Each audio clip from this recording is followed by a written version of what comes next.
ito nga ang toy na re-review natin for today. This is the McDonald's Happy Meal for the month of mid-January. Kasi mid-January na siya nung nirelease. Let's assume na lang na January toy pa rin ito. Sonic the Hedgehog. Now, as you can see, we have here the 1, 2, 3, 4, 5, 6, 7, 8, 9, 10 boxes. Kaya i-check na natin yan isa-isa.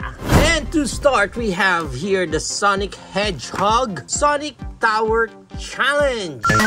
Pag na-unbox natin siya, nandito lang yung kanyang manual. And as you can see here nga, different pieces pa. Ang pinaka-material lang niya is hard cardboard siya. Hindi siya basta ordinary paper lang. So matigas naman siya. And pag i-assemble natin siya, first na gagawin mo is itong dalawang pinaka parang base natin is pagduduktungin lang natin siya ng this one, pag ganyan daw, and this one. Yan. So it's like parang mabubuo natin yung box doon. O, ayun. Kita nyo ba yan? Yan.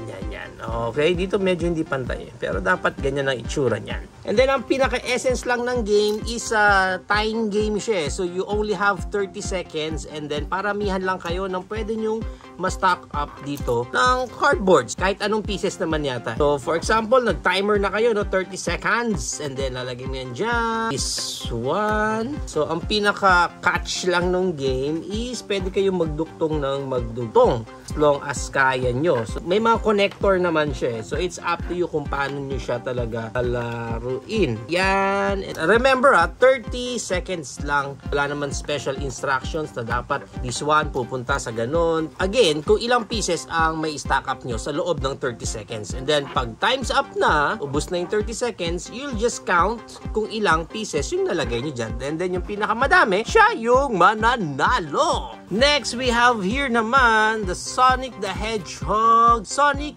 Hoverboard. And pag na-unbox natin siya, again, nandito lang yung kanyang manual. And for us to start, kailangan muna natin gawin is kunin muna natin ito, this one, and then itong dalawang piraso na to, lalagay natin siya dyan. Yan, dyan natin siya sisiksik. And then itong peg niya na to, doon siya papasok. Ganyan. And then, this one. Same lang naman kung ano yung nasa kabila. Ganon din sa likod. Okay, so, nabuo na natin yan. You'll get this one naman. Itong second natin. Which is, ilalagay naman natin siya dito. Isiksik natin siya dyan. Yan. Ganyan ang pinaka-itsura niyan. And then, after nyan, itong si Sonic, kukunin na natin. Diyan naman natin siya ilalagay. Yan. So, kailangan lumabas dun sa pinaka-loob, yung parang pinaka-cardboard naman niya. And then, itong mahaba naman niya, dito siya, patalikod naman. Ito naman yung maglalak doon sa pinaka-clip nung kay Sonic. Yan. Diyan siya, pa ganyan. And then, itong parang flippers na to, dito naman siya kakabit. Yan. And then, lastly, itong dalawang circle na to, dito sa dalawang pegs na yan. Diyan. Yan. Make sure na nakapasok lang ng maayos. And then, ganun din dito sa kabila. So, ito na si Sonic sa kanyang hoverboard. Hindi ko lang alam bakit kailangan pa ni Sonic ng hoverboard. Masyado ba siyang mabagal? He can run sa water, can run sa mga matataas na mountain, pero he decides to ride a hoverboard. Next, we have here Sonic the Hedgehog Sonic Mosaic Poster. And pag na-unbox natin siya, may malalaking sticker panels siya dito. And then, we have here, ito ng parang pinaka-cardboard niya. Okay. So, this one is like a poster lang talaga. Sa likod, ito lang yung pinaka-design niya. Yan. Hindi ko lang sure kung yung mga sticker niya, once na nakabit mo, yun na yun. Let's see ha. Sticker, this one, dito. Okay. Try natin i-peel off. Kasi may ibang sticker na pwede mo pa rin ma-peel off. Hindi naman nasisira. Okay. So, hindi naman siya nasisira. So, pwede mo siyang tanggalin. Ang magiging okay naman yung itsura niya. Overall, pag nakabit niya na lahat ng stickers dito. At tatlo pala yung sticker sheet niya. Meron kay Knuckles, meron kay Tails, and of course kay Sonic. Next, we have here the Sonic the Hedgehog Tails Tower Challenge. So, looks like same lang siya nung sa Tower Challenge nung kay Sonic. Pero, let's check kung pareho sila ng itsura. And pag na-unbox natin siya, dito rin yung kanyang manual. As you can see here, here, dito pa lang sa board niya, magkaiba na talaga. Yung kay Sonic, more on bluish yung mga cardboards niya doon. And dito, more on oranges and yellow na yung mga cardboards niya. And of course, mas lamang si Tails sa mga characters. Although, nandito pa rin naman yung mga friends niya. And then, may mga diamonds pa rin and rings. Same lang na mechanics, same lang ng game, but different yung mga color and prints niya. Next, we have here naman the Sonic the Hedgehog Tails hoverboard. So, meron din siyang hoverboard. So, pag-unbox din natin siya, nandito rin yung kanyang manual. And from the looks of it, mukhang same lang din sila ng pag-assemble dun sa kanilang hoverboard. Again, ang pinaka-difference lang is yung color and yung character na included dito sa hoverboard. But let's assemble na rin. So, syempre, unahin na natin to, yung may white dito sa baba. And then, dito natin siya ikakabit ulit. And then, ito rin. Second board natin, dito naman siya. Yan. After that, ito na si Tails. Lalagay na natin siya dyan. Yan. And then, itong mahabang piece na to, dito sa likod. Dito naman siya sisiksik. And itong parang flippers niya. Dito naman siya para mag-lock. Yan dyan. And then, yung mga bilog niya, dyan naman sa likod. And itong isa is dito sa harap. Yan. Okay. So, ito na yung hoverboard naman ni Tails. Next, we have here the Sonic the Hedgehog, Sonic and Tails Puzzle Razor. Pag na-unbox natin siya, nandito ulit yung kanyang manual. Included din yung card na parang ito rin yung pinaka-guide ng puzzle na bubuuhin natin. Meron din siya ditong kasamang stand. Itong stand na to, malamang dito natin to ilalagay. Yan, sisiksik mo lang siya dyan.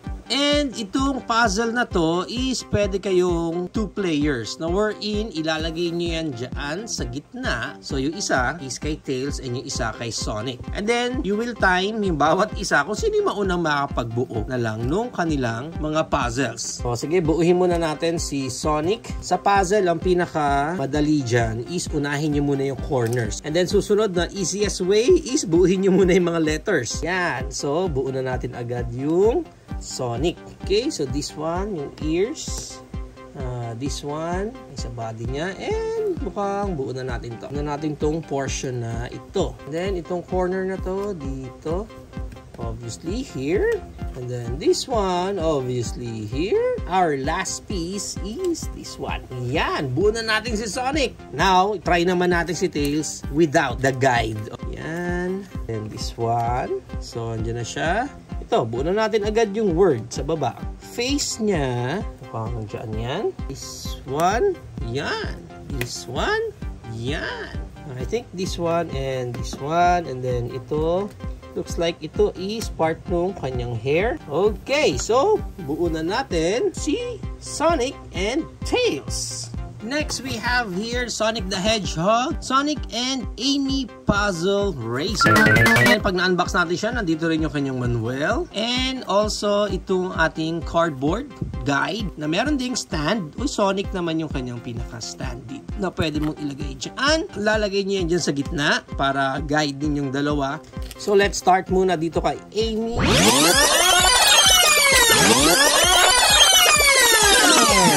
Yan. So, buo na natin si Amy. Now, let's assemble naman yung kay Sonic.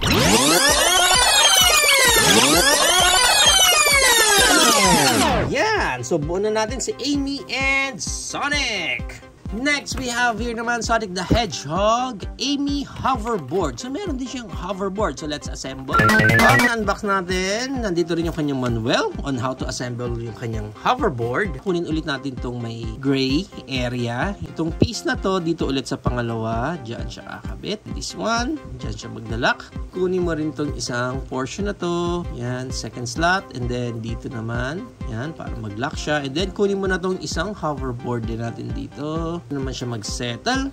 Si Amy, dito na natin siya ilalagay. Again, parang itong popsicle stick, dito yan sa pinakailalim. Sa likod naman ng daan yan para mag-lock itong portion na ito.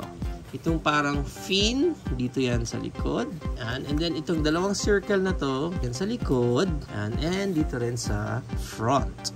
Yan. Okay, so ito na si Amy sa kanyang hoverboard. Pink na pink naman yung sa kanya. Next, we have here Sonic the Hedgehog Knuckles Tower Challenge. Kay Knuckles naman, nandito rin yung kanyang manual. Save lang din sila ng mechanics. Again, 30 seconds. Kung sinong pinakamaraming ma-stack up dyan na pieces, siya yung panalo. Let's see yung itsura naman ng kanyang pinaka-base. Ito yung sa kanya. And then, pag kinabit natin yan dyan, more on color red naman sa kanya. Yung mga outline ng mga characters natin dito and yung mga pieces niya is color red naman siya.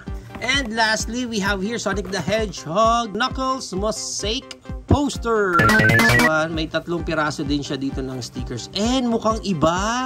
Oh, nice. Iba yung stickers niya compared doon kay Sonic na Mosaic Poster. Which is nice ha. At least magkakaiba. Sino to? Who's this one with the white? Si Sonic din ba yan? And then, check natin yung board niya. Yung likod ng board niya, red na red because this is from Knuckles nga. Ah, magkaiba. Oh, nice. Pero ang ganda. At least magkaiba sila ng design overall. Nice! There you have it now guys. Ito na ang ating McDonald's Happy Meal for the month of January.